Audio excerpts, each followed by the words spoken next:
good question. Poker is about, to play poker well, you need to be extremely logical. You need to have potent deductive facility. You need to have a level of math skill that corresponds roughly to 4th or 5th grade math. You know, you are drawing to a flush. You have 4 diamonds. You know that 9 diamonds remain in the deck. There are 45 or 46 unseen cards. 9 divided by 45 is the kind of mathematical problem that you are solving all day, all evening long at the poker table.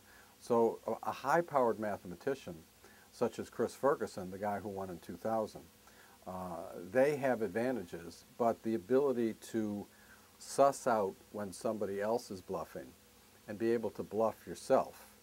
And unless you're playing online, you need to be able to camouflage your nervousness, your level of affection for your hand.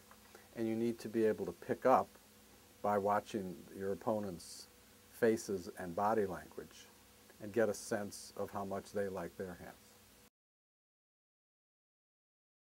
You know, I never became real good. I think that I'm fair to middling.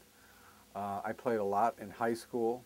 I worked as a caddy, and there's a lot of poker played in caddy shacks.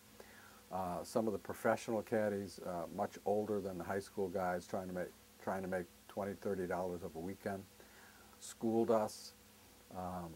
Didn't play a lot in college because it was a kind of a political period. I was in college in the late 60s and early 70s.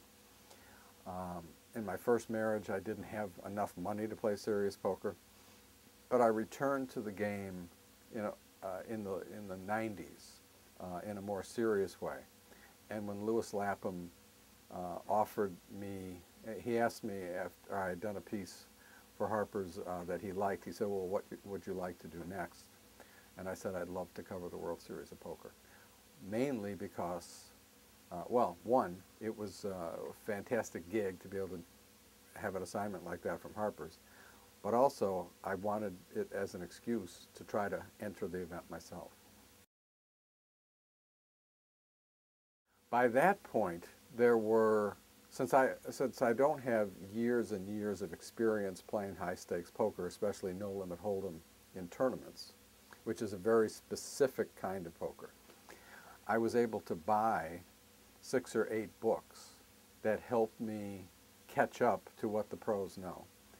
And there were computer programs that simulate to a reason, it's a reasonable facsimile of what no limit hold'em is about, minus, you know, the pros sitting there staring at you and trying to pick up tells. And that ability that they have can be neutralized with a baseball cap pulled down low and sunglasses. So that by the time I got out there, I felt that I had caught up much of the way to what the average professional, his skill level. Since I had been playing poker by that point for 40 years, I was not unfamiliar with the game's rhythms and tactics, and that the specifics of no-limit hold'em tournaments, I became a book-learnt amateur. I won $250,000. I took my Harper's advance of $4,000, played a satellite, and I won a $10,000 seat in that satellite. And meanwhile, I'm covering the murder trial of the host who had been killed by his, allegedly killed by his stripper girlfriend 2 years earlier. And that trial's going on a block away from the tournament, so I'm in the early mornings, I'm down at the courthouse, and then at noon the tournament begins. And it was a very full week of intense Vegas activity.